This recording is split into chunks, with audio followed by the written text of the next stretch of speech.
Good afternoon, YouTube. This is Warbles on a Lot attempting to beat a thunderstorm while making a movie about that hat. You know, the hat that a lot of people don't like?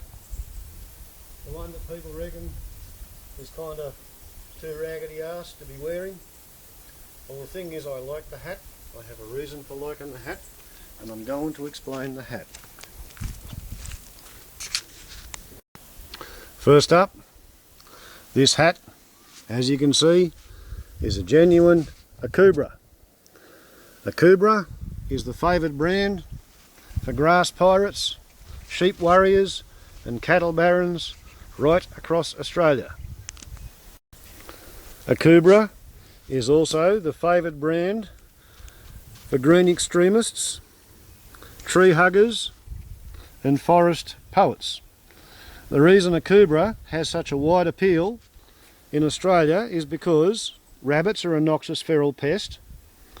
Akubras are made out of felt from rabbit fur, and in this hat there are 50 dead rabbits. Okay, you get the picture? Now, as to the decorations, these are feathers from a crimson rosella, and because we have a particular style of interspecies cooperation here, the rosella understands the bowerbird likes blue things, so it sits in a tree above the bowerbird's bower and discards feathers it doesn't want anymore. The bowerbird then throws away the worst feathers in its display, and that's what I get to have in my hat. Right? The feather in my hat has been thrown away twice by the wildlife before I get it. However, there's also a bronze-wing pigeon feather, and that's because I like bronze-wing pigeons, and I haven't got a feather from a wonga pigeon, which is a rare and endangered pigeon, which also comes here to eat the wattle seeds and to eat the other seeds from rare and endangered plants which have grown from the seed bank since I began using trespassing sheep for archery practice. So that's the hat at the moment, and yeah, okay, I probably should get around to re-sewing the brim, but the hat, for me, has a deeper and more nostalgic story and meaning, and I'll give you a bit of a look into that. You see, once upon a time, I was a student nurse with a brand new distinction in the NRB final exam, and I'd spent 3 months sitting on my bum on the beach on the unemployment relief, and I got a job at the Vegetable Creek Hospital at Emerville, which is 26 miles from the highway, population of 600.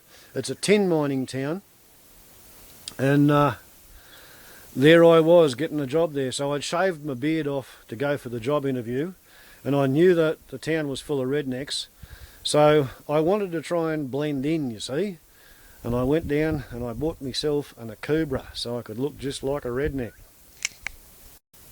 And when it was new, it was a lovely hat for a redneck.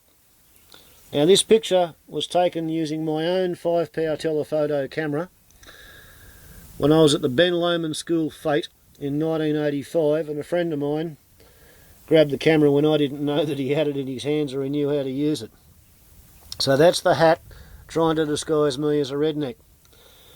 The thing is, I'd made a pretty fair mess of the disguised to be a redneck theory, because there's not many people in a tin mining town that carry a pan flutes in their shoulder bag when they go to the pub on their first night in town.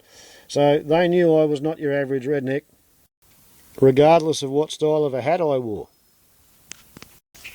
And just in case there's people who think I'm making it up about the Vegetable Creek Hospital at Emerville, here is my reference from the Chief Executive Officer of the Vegetable Creek Hospital at Emerville, together with my nursing service record, which shows Peter Morris's signature on the reference and the service record, registered nurse, fully trained at Repatriation General Hospital Concord, and then sister in charge of the Vegetable Creek Hospital at Emerville, which is in fact a lovely little 25-bed hospital with 15 long stay geriatrics, 5 acute general beds,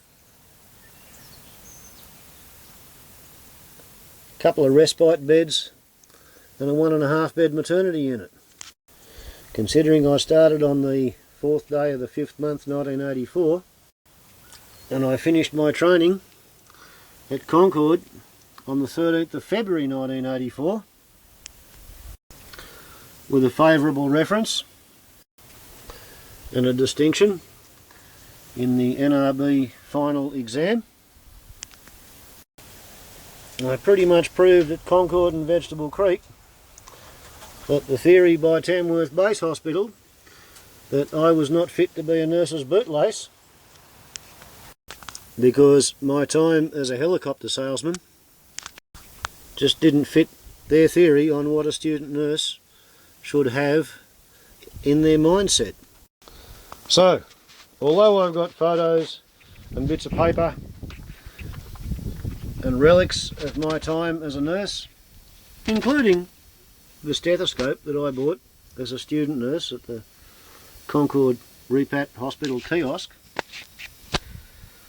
the fact is I don't often use my 5-power telephoto camera that I had when I was a student nurse. I no longer own the pan flutes that used to live in the shoulder bag, and I don't have that shoulder bag either. I have a different shoulder bag. And other than when I'm performing poems or going to funerals, how often do I get to wear my registration badge and my hospital badge on the Harris Tweed sports coat, right? That's purely for Warbles in the Wilderness on YouTube.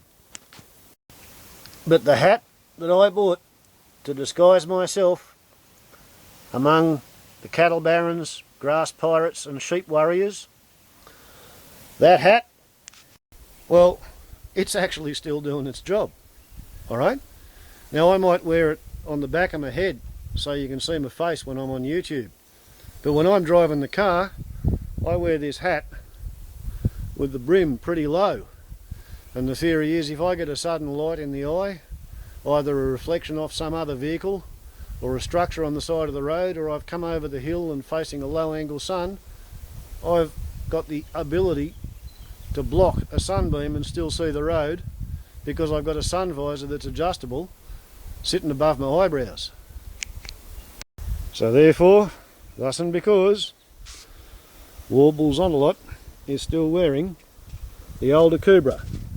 And final bit of detail, because I'm an aeroplane freak, the sunglasses are Ariel brand from Crazy Prices. Ciao!